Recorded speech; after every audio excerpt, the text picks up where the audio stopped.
I think we're live. Hey, Hey. internet troubles. Oh, oops. That's why it's called Fuck Comcast. Xfinity, you can change your name, but you still suck. Let me just post this link. I'm sending you playlists and artists right now.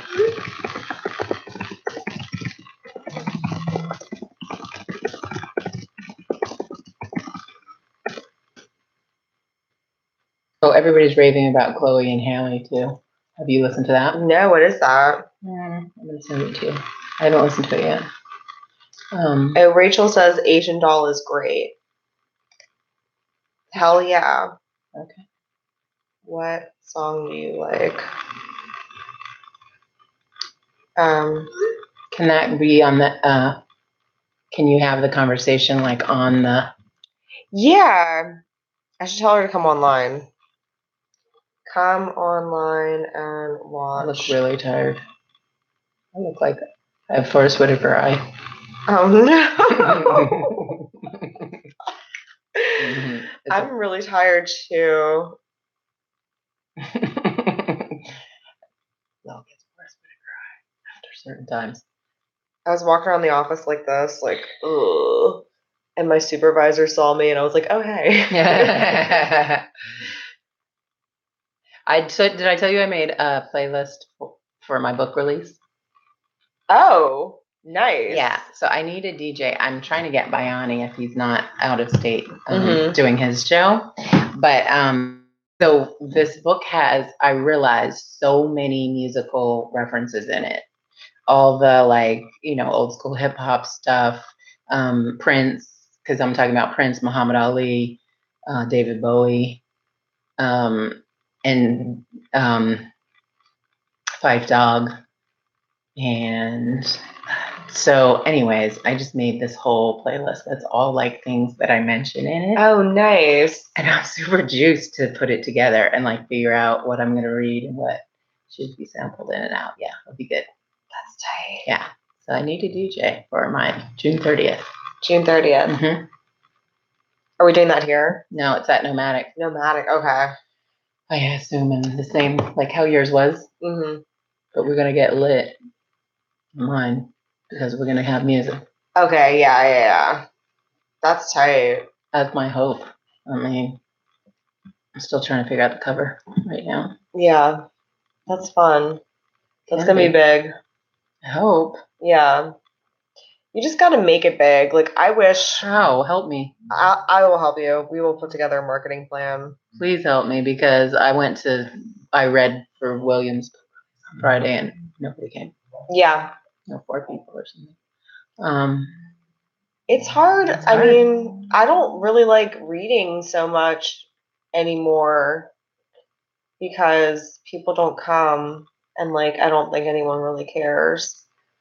And I understand because I don't like going to readings that much. I mean, I used to love it, but I feel like I've got kind of burned out on going to so many. And like, I don't know. We both hit it hard for a long time. We hit it hard, and something I don't like, and this is something that I was trying to like do something about, like about the poetry scene here, is just like everyone just kind of sticks to these groups and like no one really does any crossover. Right. I try to do it. Yeah. I try to do it. I really do. Try to blend the scenes as much as possible and dip into all of them. Yeah. It's hard that like nobody really does it though. But people show up for their people, and I don't feel like I'm really anybody's people. Yeah. Because if it's just, I don't know, it's frustrating, and it does like speak to all our insecurities, right? Yeah. You're the feature and nobody fucking shows up. No, but people come to your book release party for sure. Hopefully. That's huge. I hope so. It's been a long fucking time coming. Yeah. I understood when I had stuff coming out back to back. Like, yeah, totally understand that. But yeah, like everybody knows that I waited a long time for this one. So I hope so. Yeah. I really do. And I want to make it really good too. Yeah. It's gonna be tight. So. But mixtape is made for it. That was fun. Yes. That's the kind of thing. I like had the idea on the way to work, and all day long I was like, I just want to work on this mixtape right now. Yeah. Highlight of my day. Sure. That's cool. That's fun. Mm-hmm. The mixtape memories thing was awesome. How we had the songs, right? That was really fun. Lift the mood so much to have music incorporated. Yeah. It's special. It's like, oh, I'm like walking up to the song. Yeah. You want to know what it's like? This is Global Tel-Link. You have a prepaid call from Bullshit.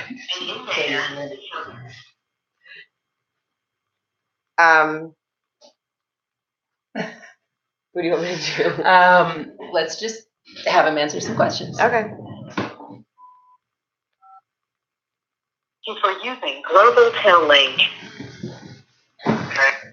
Okay, you're on speakerphone and on a podcast. Wait, what? Are you ready for that? No. Okay. Get ready. You sure? You don't want to? Yeah. Okay. All right. Fair enough. All right. Bye. Guess not. Uh-oh. I told him what I was going to be doing. Yeah. Yeah, me too, because it's too unexpected. Hey, what were we going to ask him about Cardi B? Yeah. Which I already know he likes it because he actually had heard the song before I had. Yeah.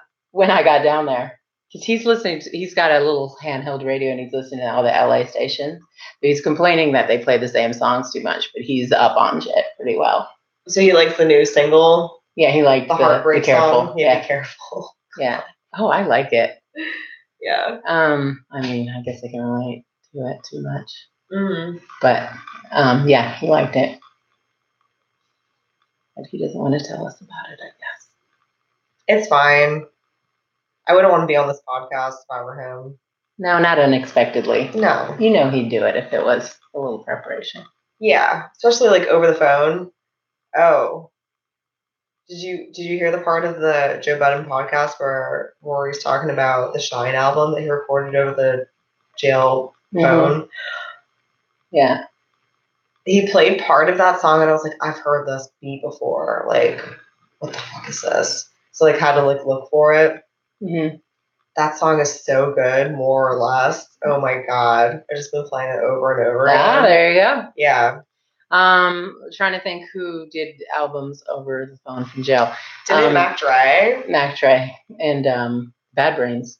Wow. Mm-hmm. Wow, that's tight. Mm-hmm. Was it Mac Dre or Mac Mall?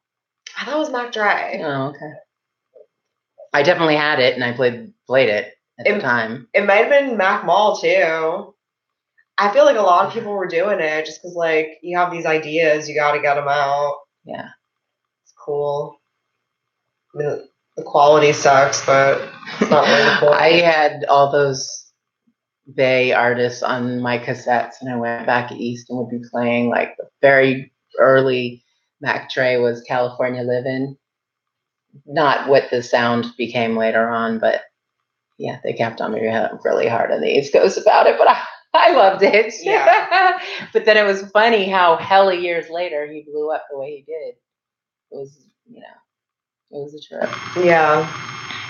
I remember like watching Mac Dre videos back in Philly before like I ever knew I wanted to move to California. And I was like, Oakland seems pretty cool. Like I could live in Oakland. This is like an 06 or something.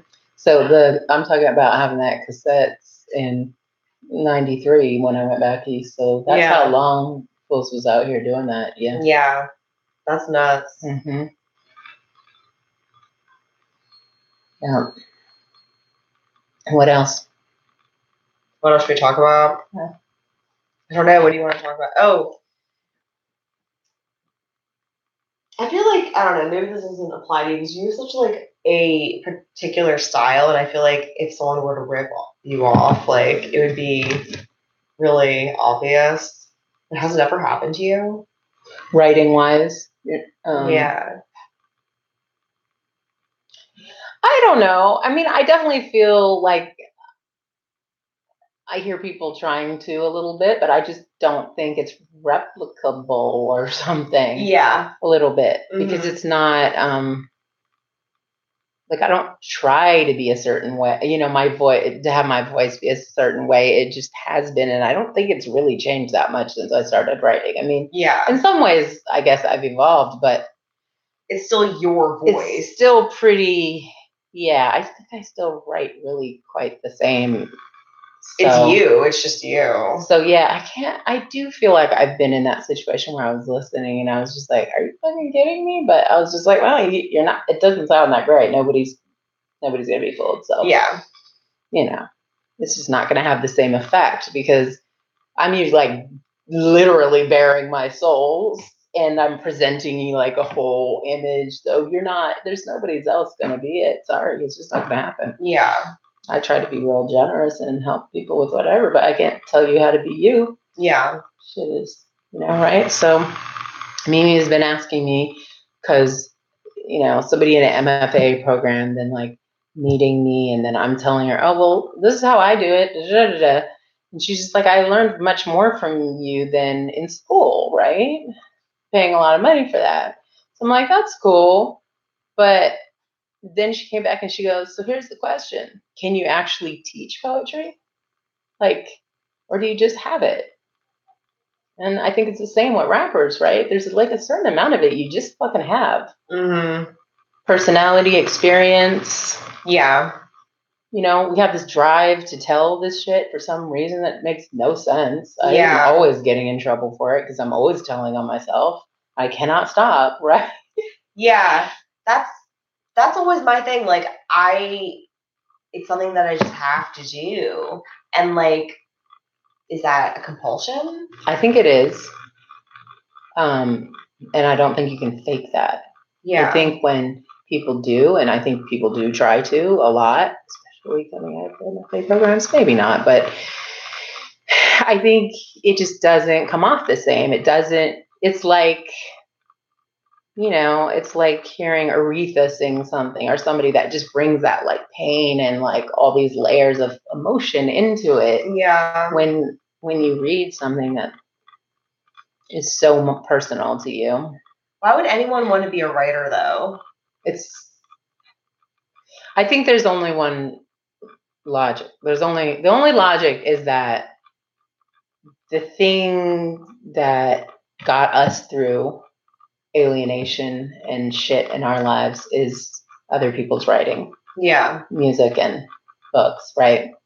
And so I think that's why it feels like our calling, because it's like that is, our first real connection. And like, I'm not alone in this shit, right? Yeah. And then it's like, oh, these are my people.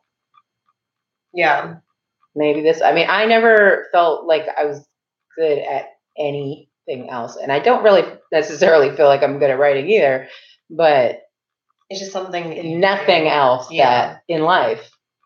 I've never like been good at a job or I don't have any hobbies. I don't like, that's the only thing that I was like, oh, this is for me. Yeah. Some people, it's weird, but that's how I feel. So you got to run with it, right? What else are you going to do? Even if people tear you down all the time or try to like do what you're doing or whatever, you just have to keep on pushing because I don't know. I don't have any plan B. Yeah. Right? If I was a great singer, I would have did that a long time ago. Yeah. I have no talents. I suck at all my jobs because like I just don't care. Because I don't care. And I am the worst at my jobs. Yeah. I'm just. But you're a more dedicated writer than I am, I feel like. I don't know if that's true at all, actually. I feel like you write way more than I do. Really? No. Yeah. You write novels and stuff. Yeah, but get this. I've been writing this for like over 2 years. Been writing this one book. Yeah, but the other one, and you had one out right then, huh? Yeah. It's not bad. Some people spend a lot longer than that. I just feel like It feels frustrating. I don't know. I'm really always frustrated. And that's another thing that every writer you talk to, every single one, no matter if they're the most award-winning, fancy published or whatever, feels like they're not writing enough. They're not doing enough. Yeah. I just feel like a hobbyist. I do too. I feel like a joke, and I feel like I'm not as smart as like all the other people who are doing it, and like they're just better, and like I don't know, I'm not like interesting enough to like be published by anybody. I'm just some bitch, and it sucks. But I'm gonna keep doing it anyway because that's just it's your thing. I don't have anything else to do. You just keep doing it. I don't know. I think that's part of it is us telling ourselves those things. And yeah, smarter than you, better than you. I mean, those aren't really measurable things anyways. Are we going to, measure it by monetarily, by fame, publishing? Yeah. What? It's not rational, but like, yeah. Is it something that you would want to read as a reader or hear as a listener? That's the important part. Yeah. And so I guess I feel like I want to hear what I'm writing about. Yeah. I mean, I don't want to hear what a lot of people are I writing about. agree. And I think I have this like weird complex, and I've been noticing it more. But like, I'm afraid to take up space. And I feel like that's what, not writing itself, but like presenting it to an audience. It's like, I deserve space. So like, I have to like get over this complex that I have about feeling that I don't deserve to take up some space. Yeah, absolutely get over that. Because the worst people, the really, really worst people have no fucking problem taking up all the space all the time. Don't give them a fucking microphone. They'll never give it up. Yeah. So like, I don't want to be like that. You always or seem look like that. You always seem like you kind of have your own little following. You do your own little thing. I'm surprised, honestly, that you feel that way. Really? I mean, I don't feel that way, but I also never want to be that person either. And I think like keeping a little bit of the old nervousness or whatever is probably good. Yeah. You know, it kind of keeps you like not like, oh, I'm the shit. I'm going to come in here, whatever. Right. You know, but sometimes I do feel like I'm the shit. I'm just going to come in here and slay these motherfuckers. They're going to be all boring. And then I'm going to come in here and rock their world. Sometimes I feel like that. Me too. But it's been a while. I haven't felt like that in a long time. It's been a long time for me too. I lost my confidence and I'm trying to get it back. Yeah, me too. I feel that way too. Bad relationship. That will do it. Yeah, my relationship was good, and so I wanted to be home. Yeah, that'll do it too. And then now I'm like, do I even care anymore that much? I do want to try to hit it hard with this book, but I have no readings lined up except for the book release. That's it. Marketing plan. We'll get there. Because this doesn't sit well. I mean, it sucks. I would feel like, I don't know. There's this thing when you put out a book and it's like, oh, cool, I have this book. This is great. Like, people are going to read this. And like, I have like this feeling of representation in some way, but especially like if you have a press behind you. But like, unless it's like Doubleday or like whatever the fuck, really vintage. Yeah. No one has resources, and everyone's just like trying to do their best. No one really knows what they're doing at all. Mm-hmm. Unless you have like any sort of, experience doing marketing for like, I mean, everyone figures out how to do marketing in some way just because you're peddling your own book or whatever, peddling your personality on social media. But like, unless you have some experience doing that, like in a professional sense, you really have you're like shooting blind. Or you're like reading stuff on the internet, like how to promote a book, how to like, how to run a publishing. Like no one fucking knows. It's crazy, but the burden falls on the writer almost all of the time. Like I thought putting out a novel was gonna be like, oh yeah, it's gonna be I'm different. Gonna get, they're gonna send out press. No, I just saw somebody like that I usually see at open mics or something giving away a novel for free. Yeah. At a bookstore. I was like, that is really fucking sad. Because to me, I'm like, if I could focus enough to write a novel, that would be amazing. I would be a real writer. And then just seeing this person, I don't really know that well, but like I've known her, seen her around, just giving it away. I was just like, oh, so sad. Yeah. And you know what? It just went on the pile of books next to my bed. I'll probably never read it. I feel terrible, but it's true because I would have to have made some kind of investment in that to feel obligated, right? And I think we all make that mistake. Like we want people to read it, we want to make it available. Yeah. But no, you have to be like, no, I'm worth something, or else people don't think you are. Yeah, that's the attitude that you must have if you want to be successful. Yeah. You can't take shit, and you have to be like, you have to pay for this. Yeah. You want me to read? This is what I'm gonna try to do. Okay. I don't think it's gonna work, and like I already said yes to like 2 readings that I'm not getting paid for. But yeah, you want to read somewhere? Yeah, pay for me.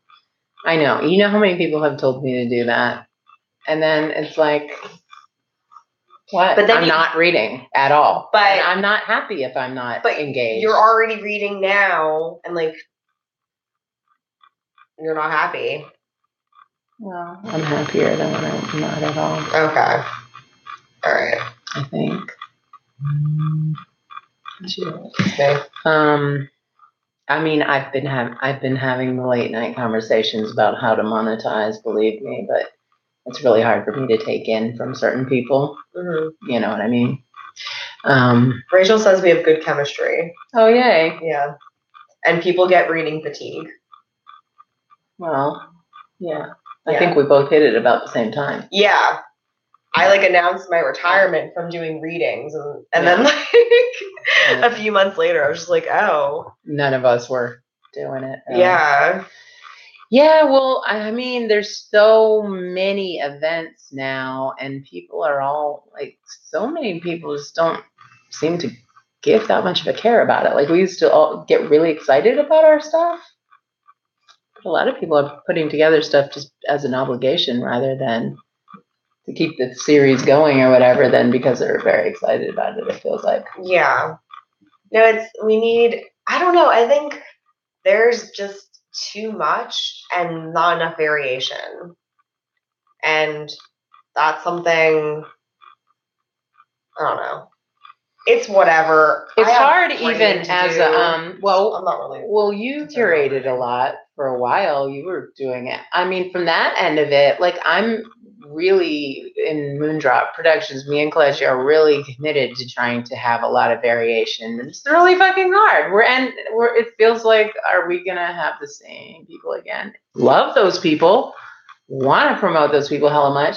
But don't want to become one of those series where this group goes to that and nobody else does, so we're like desperately trying to keep mixing it up and make it something different. Yeah. I mean, that Black Woman as God show is the only time I've ever hit on success with a reading. That's the only time I've got a crowd that big for it with that anything. Was amazing. And got so many people outside of our little bubble to participate. It was so great. Yeah. I mean, I'm sure they thought that they were getting more than just readers, like they came to see art or whatever. But whatever the hell, it worked. Yeah. So trying to figure out other ways to make that happen. But it's really was just like jumping on somebody else's bandwagon. It's like using the name of somebody's amazing art show that had a ton of people. Yeah. So it's a little misleading in a way. Yeah. But they felt like they got their money's worth. the show was great. Everybody loved it. I got tons of great feedback from people I didn't know. Yeah.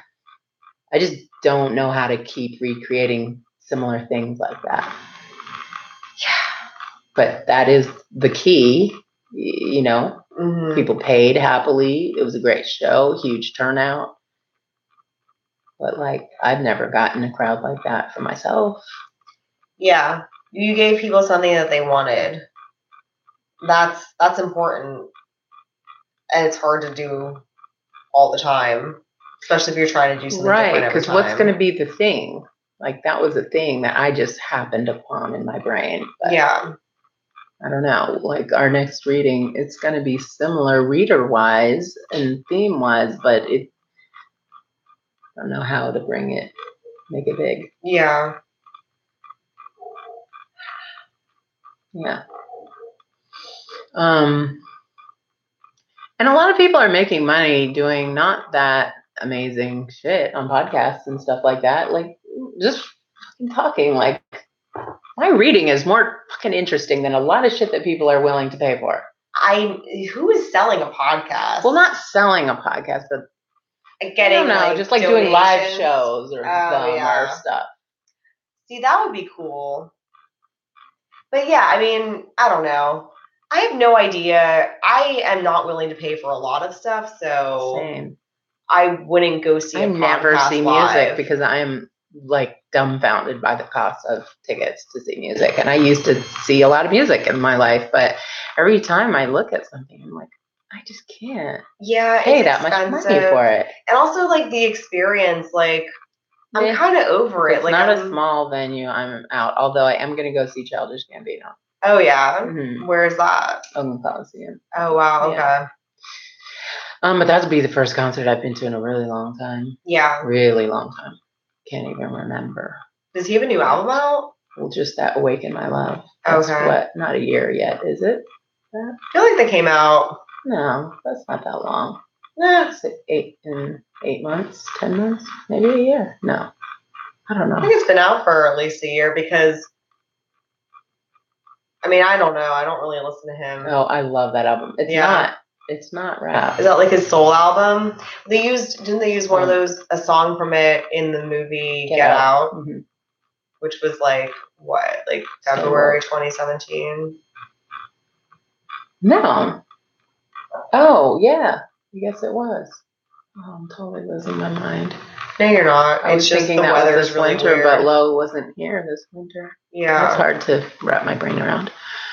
Yeah, I guess it was a long time. Okay. We had a weird winter. Yeah. Well, my life was interrupted abruptly in many ways. So yeah. It's taken me 6 full months to wrap my brain around that, but I think I'm finally there. Anyhow, I love that album. You should listen to it. Okay, I will. You gotta think. It's very like 70s, like it's George Clinton, Sly Stone influence, which I'm huge on that. You know, Sly Stone I love to death. A little bit of Lenny Kravitz even in there. Okay. Yeah. Really like it. I will check it out. Yeah. Me and Lil a lot. Heavy rotation. Cool. Mm-hmm. Have you watched the show, Atlanta? No, I have not. Is it good? Oh, you'll love it. Yeah. I probably should watch. I just don't watch TV really. Yeah. So. I watch too much TV. Is that on HBO? No, it's FX. Mm-hmm. Oh. Yeah. Is that on Netflix, you think? I don't think it's on Netflix yet. It will be, but not yet. Okay. Mm-mm. No, we can watch some after.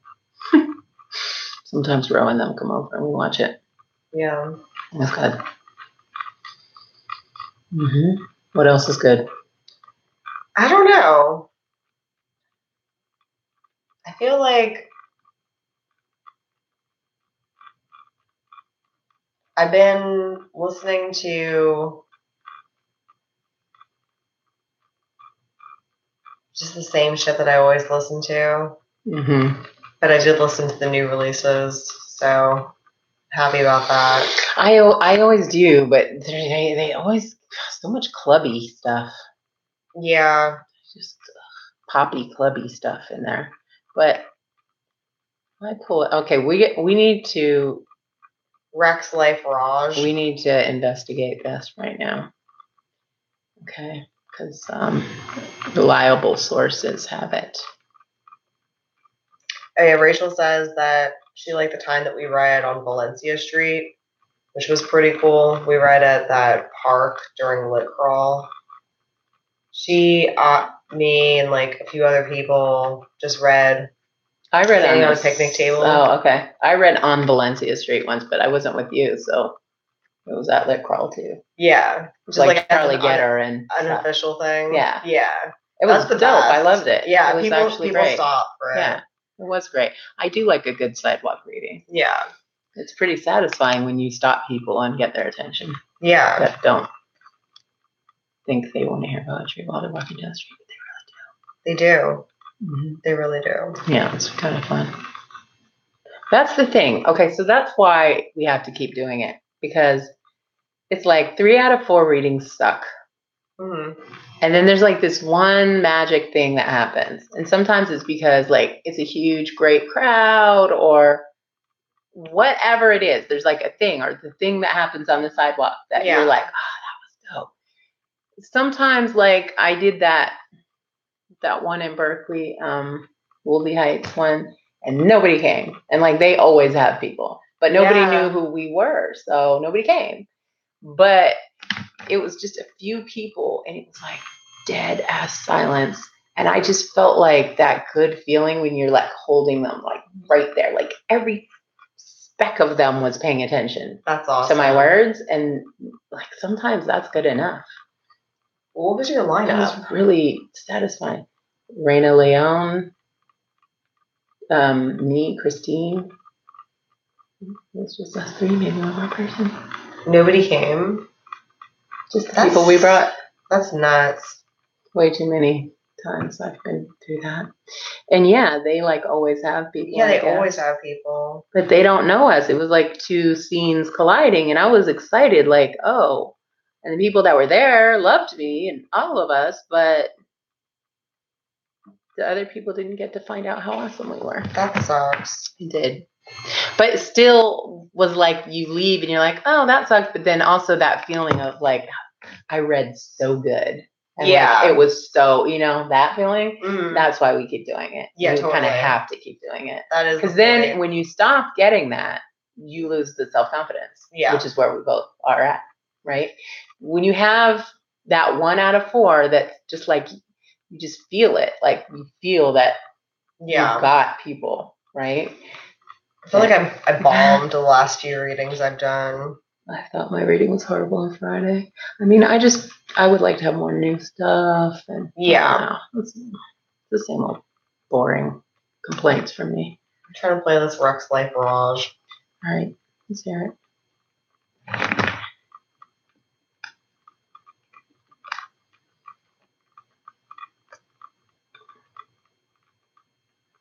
What's happening?